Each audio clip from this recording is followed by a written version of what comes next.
تو جناب شہزادہ قاسم علیہ السلام کی والدہ جناب فروہ سلام اللہ علیہ نے حضرت امام حسین علیہ السلام سے کہا کہ وہ انہیں اور جناب شہزادہ قاسم علیہ السلام کو اپنے ساتھ لے جائیں۔ زیارت ناحیہ مقدسہ میں جناب شہزادہ قاسم علیہ السلام پر اس طرح سلام کہا گیا ہے: بسم اللہ الرحمن الرحیم۔ السلام علی القاسم بن الحسن بن علی المضروب علی حامتہ المصلوب لاماتہ حین ندى الحسین عامہ فجعل علیہ عامہ کالصقر وہو یفحص برجلیہ تراب والحسین یقول بعدا لقوم قتالوک ومن خصمہ یوم القیامۃ جدک و ابوک۔ جناب شہزادہ قاسم علیہ السلام کی بعض روایات میں تاریخی ولادت کتب میں مذکور نہیں ہے۔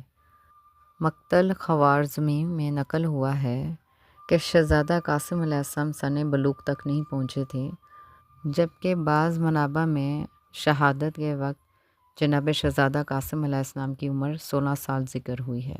عشرہ محرم الحرام میں پڑھے جانے والے واقعات میں سے ایک جناب شہزادہ قاسم علیہ السلام بن حضرت امام حسن المجتبی علیہ السلام کی حضرت امام حسین علیہ السلام کی بیٹی سے شادی ہے۔ بعض محققین اس واقعے کے صحیح ہونے میں تردید کرتے ہیں اور بعض اسے صحیح نہیں مانتے ہیں۔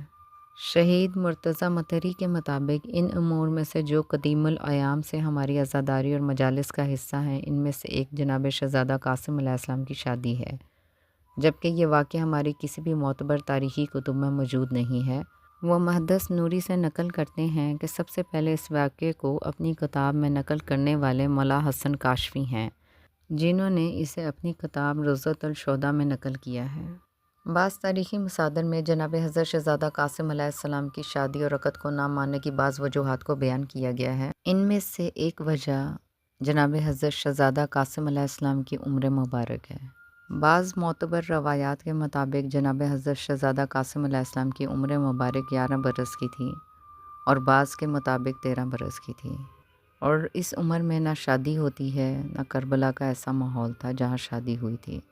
سوگوار ماحول تھا، پانی نہ تھا، بچے پیاسے تھے، اور تاریخی مصادر میں نہ جناب شہزادہ علی اکبر علیہ السلام کی شادی ہوئی، اور بعض روایات کے مطابق نہ جناب حضرت شہزادہ قاسم علیہ السلام کی شادی ہوئی، اور اس کی ایک بڑی وجہ ماحول کا سوگوار ہونا تھا کہ ایسا ماحول ہی وہاں پہ میسر نہیں تھا کہ محرم الحرام کے ایام میں اہل بیت و طاہر علیہ السلام شادی کرتے۔